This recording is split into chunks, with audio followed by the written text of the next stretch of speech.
모두 가족 여러분, 오늘은 휴일입니다.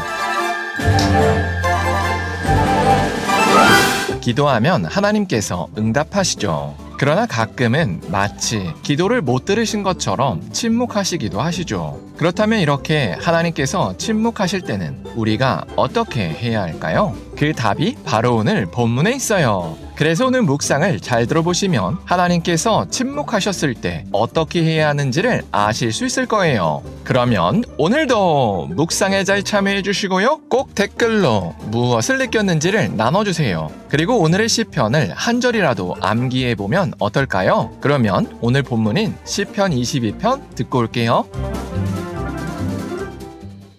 제22편 다윗의 시. 인도자를 따라 아옐레 샤할에 맞춘 노래. 내 하나님이여, 어찌 나를 버리셨나이까? 어찌 나를 멀리하여 돕지 아니하시오며 내 신음소리를 듣지 아니하시나이까?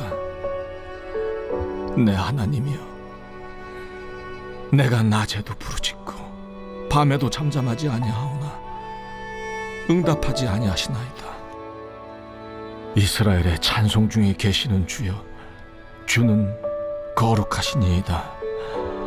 우리 조상들이 주께 의뢰하고 의뢰하였으므로 그들을 건지셨나이다. 그들이 주께 부르짖어 구원을 얻고 주께 의뢰하여 수치를 당하지 아니하였나이다. 나는 벌레여 사람이 아니라 사람의 비방거리요 백성의 조롱거리니이다. 나를 보는 자는 다 나를 비웃으며 입술을 삐죽거리고 머리를 흔들며 말하되 그가 여호와께 의탁하니 구원하실걸, 그를 기뻐하시니 건지실걸 하나이다. 오직 주께서 나를 모태에서 나오게 하시고 내 어머니의 젖을 먹을 때 의지하게 하셨나이다. 내가 날 때부터 주께 맡긴 바 되었고 모태에서 나올 때부터 주는 나의 하나님이 되셨나이다. 나를 멀리하지 마옵소서. 환난이 가까우나 도울 자 없나이다.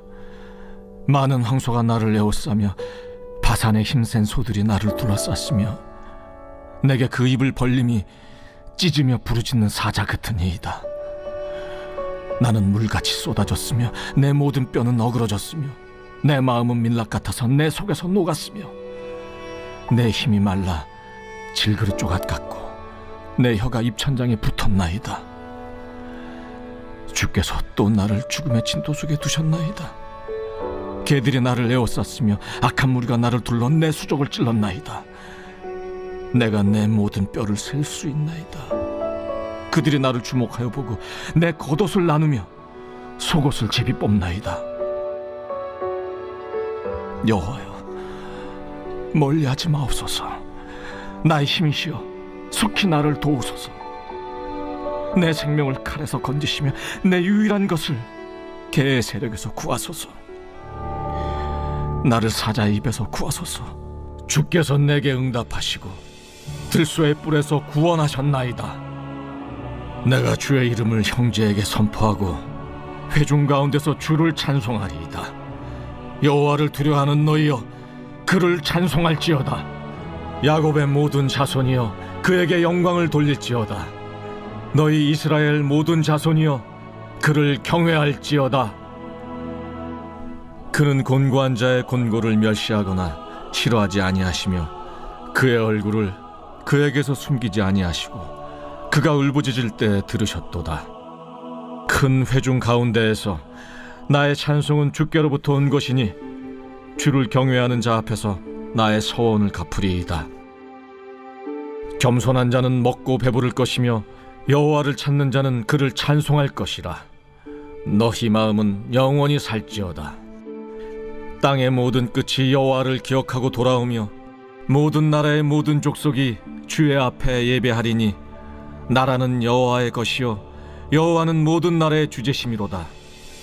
세상의 모든 풍성한 자가 먹고 경배할 것이요 진토 속으로 내려가는 자 곧 자기 영혼을 살리지 못할 자도 다 그 앞에 절하리로다. 후손이 그를 섬길 것이요 대대의 주를 전할 것이며 와서 그의 공의를 태어날 백성에게 전하며 주께서 이를 행하셨다 할 것이로다.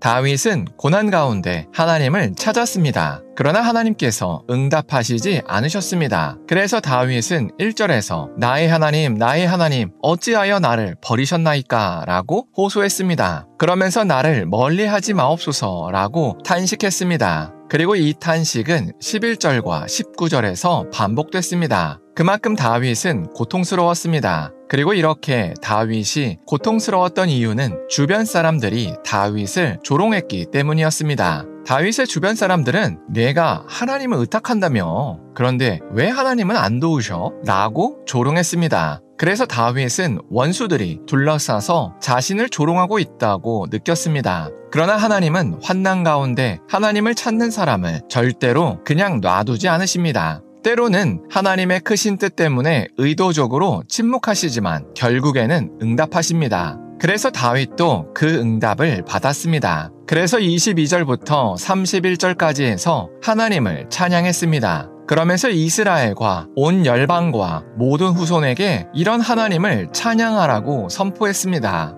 이처럼 하나님은 결코 하나님을 찾는 사람을 무시하지 않으십니다. 그리고 반드시 그 사람을 문제에서 구원하십니다. 그래서 다윗은 자신이 경험한 이런 하나님의 성품을 오늘 시편에 잘 녹여냈습니다. 그래서 오늘 시편은 단순히 다윗의 간증이 아니라 하나님을 섬기는 모든 사람들이 한 번쯤은 경험하는 상황입니다. 그래서 오늘 시편은 후대로 건너오면서 예배 때 부르는 찬양이 됐습니다. 그래서 복음서 기자들이 오늘의 시편을 인용해서 예수님의 삶을 표현했습니다. 특별히 오늘 시편 1절에 나온 나의 하나님 어찌하여 나를 버리셨나이까 라는 표현은 예수님께서 십자가에서 외치셨던 엘리 라마 사막다니 라는 표현이었습니다. 이처럼 예수님 당시 이스라엘 사람들은 누구나 오늘 시편의 가사를 잘 알고 있었습니다. 그래서 예수님은 오늘의 시편을 인용하시면서 오늘 시편의 내용처럼 지금은 하나님께 외면받는 것처럼 보이지만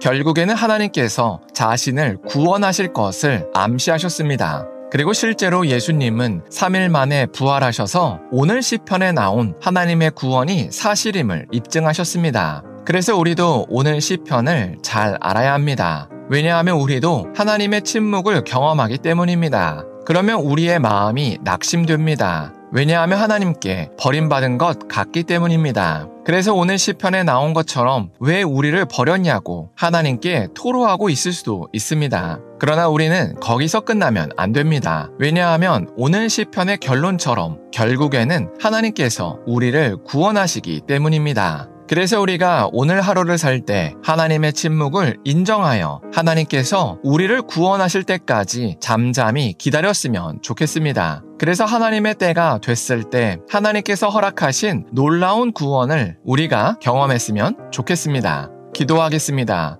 사랑의 하나님, 다윗이 침묵 가운데 결국 구원을 주신 하나님을 고백한 것을 나눴습니다. 이처럼 하나님은 때때로 침묵하시지만 결국에는 구원하신다고 고백합니다. 그래서 우리가 하나님의 침묵을 인정하여 하나님께서 우리를 구원하실 때까지 잠잠히 기다릴 수 있게 하여 주시옵소서. 그래서 하나님의 때가 되었을 때 하나님께서 허락하시는 놀라운 구원을 우리가 경험할 수 있게 하여 주시옵소서. 예수님의 이름으로 기도합니다. 아멘.